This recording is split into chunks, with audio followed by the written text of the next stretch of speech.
When we honor the small kindness, Hashem opens the gates to great miracles.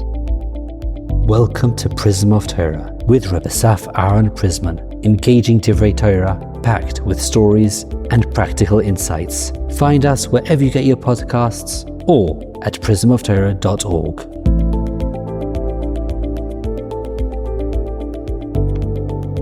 Shalom Avocha. In this week's Parashas Devarim, HaKadosh Baruch Hu, the Torah warns the judges, the Dayanim, against favoritism.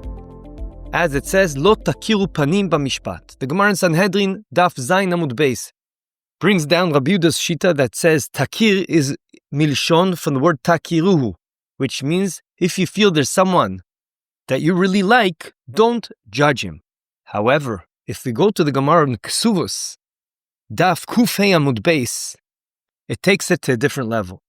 And it says that just like the idea of bribery, which you're not allowed to take, of course, and that's another law for the judges, but bribery is not only in the form of money, it can be in the form of anything. And the Gemara over there goes on to give different examples of Heilige Amoraim that were not willing to take on to be the Dayan, to be the judge, because of tiny, minuscule favors that someone did for them. For example, Shmuel disqualified himself for judging because someone helped him cross a bridge. Ameima refused to be the judge because all they did was remove a feather from his head. Malukva stepped down because someone covered up some spit next to him. Rav Pam asked an unbelievable question that screams out. These Amoraim were huge people. How could it be that a tiny favor like that could corrupt their judgment? What judge today do we know that would worry about something if someone helped him cross the street? Then that's it. He wouldn't be able to clear and give a crystal clear judgment that was not affected by that? That's question number one. Question number two I want to raise. The Gemara in Brachos brings down and says that you know what an Orech Tov is? A good guest is someone that says to himself, wow, look what this family has done to host me. They made this extra piece of bread for me. They went into troubles to bring me all this type of drink, etc., etc. As opposed to a bad guest that says, he dismisses everything. What's the big deal? It's a large family anyway, so a little bit more dough they had to add to make another piece of bread for me. But what's the big deal? I think the obvious question anyone learning this Gemara should ask himself, wait a second. Obviously, we're comparing apples to apples. So what is the reality? What was the mitzias? Was this a big family that just hosted one person? If so, then the bad guest is correct. But if it was a small family, so every person counts and they have to add a lot more work. So the good guest is the one that's correct. I think both these questions are answered by the same answer. And that is the following. Chazal teach us that hakaras hatov, appreciating what someone has done to you, is not about calculating their effort. It's about being sensitive that you got something good from them, and it doesn't matter in which way it was brought out to you.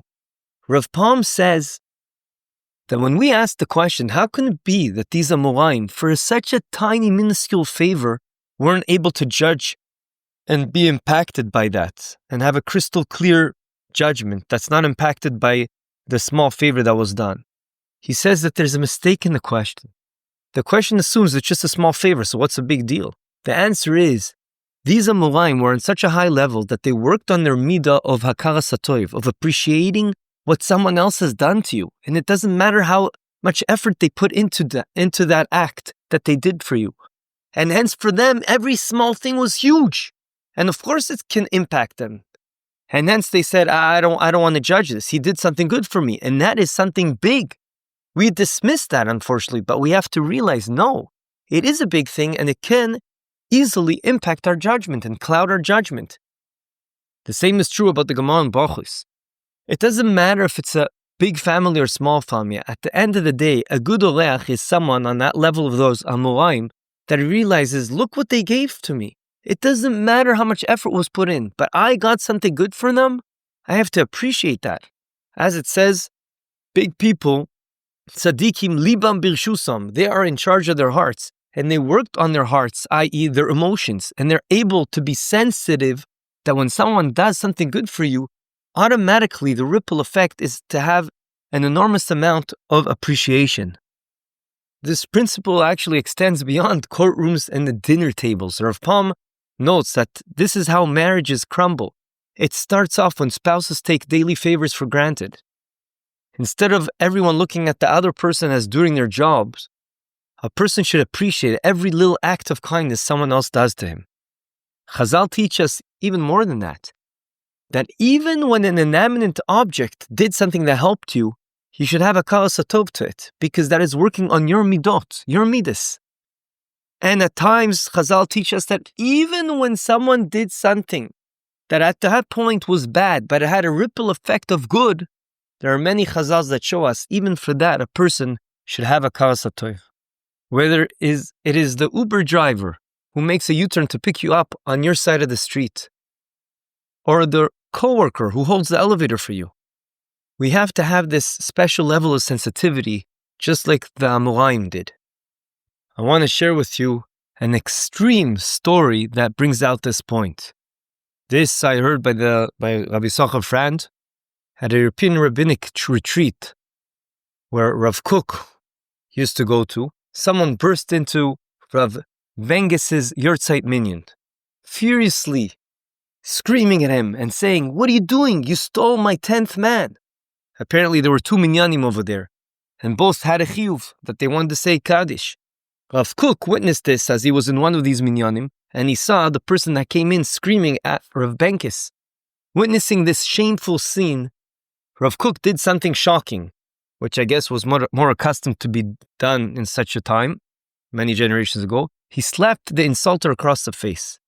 The man was so upset, he threatened to sue Rav Kook in secular courts. Friends begged Rav Kook to apologize, but he refused.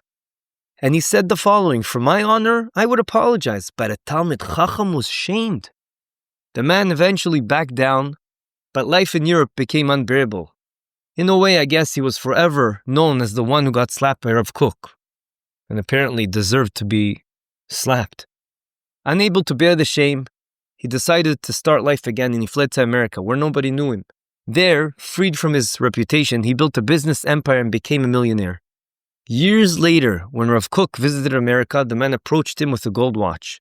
"I owe you everything," he said. "That slap drove me to America, where I found my fortune." You see from here that even Rav Kook's rebuke was be'etzem a blessing in disguise. And this person had the chokhmah, the wisdom, the heart to appreciate that and have a kalas hatov, even though he got a slap in the face. I want to share with you one other story. In 1943, the Ponevezh Rav traveled through America desperately fundraising to rebuild his destroyed yeshiva. After weeks of rejection, he arrived in a small town in Pennsylvania, exhausted. The local rabbi was away, and the wealthy businessman he'd come to see refused to meet him. Standing in the cold rain, the Rav didn't know where to turn. Suddenly, a person by the name of Mrs. Sarah Rosen, an elderly widow who cleaned the shul, saw him from her window. "Rabbi, you look frozen. Please come in." In her modest apartment, she served him hot coffee and a piece of homemade cake. "I'm sorry I have nothing more," she apologized. "My husband learned in your yeshiva 40 years ago. He would have been so honored." The Rav spent an hour with her, listening to stories about her husband's learning. As he left, he made her a promise: "When I rebuild Ponevezh Yeshiva, there will be a plaque with your husband's name." The next morning, refreshed and encouraged, the Rav tried one more address, a non-religious Jewish factory owner. The man opened rudely and said, "I don't give to religious causes." But something made him pause. "Wait, did you say Ponevezh? My mother's cleaner, Mrs. Rosen, called me crying last night, said you spent time with her, treated her like a queen. If you have time for widows, I have time for you." He became the Rav's biggest donor. In Bnei Brak's Ponevezh Yeshiva, among dedications for millionaires, hangs a simple plaque in memory of Yaakov Rosen. This yeshiva wasn't built by large donations. It was built by a cup of coffee on a cold night. When we honor the small kindness, Hashem opens the gates to great miracles. Yeh Ratzon that we'll take this idea of a kalas hatov and be very sensitive to every little good act someone does for us. And through that, Yimiltzeh Hashem will merit to be as a Mashiach. Amen v'amen. This concludes another episode of the Prism of Torah. Thank you for tuning in today. We hope you enjoyed it and learned something valuable. If you did, please subscribe to the podcast and give a 5-star rating. You can also find this podcast wherever you get your podcasts or our own website, prismoftorah.com, where we have a full archive of all our past episodes. We would like to thank Yona Vefa for the recording equipment and Ellie Podcast Productions for handling all our post-podcast productions. Join us next week for another enlightening conversation on the Prism of Torah.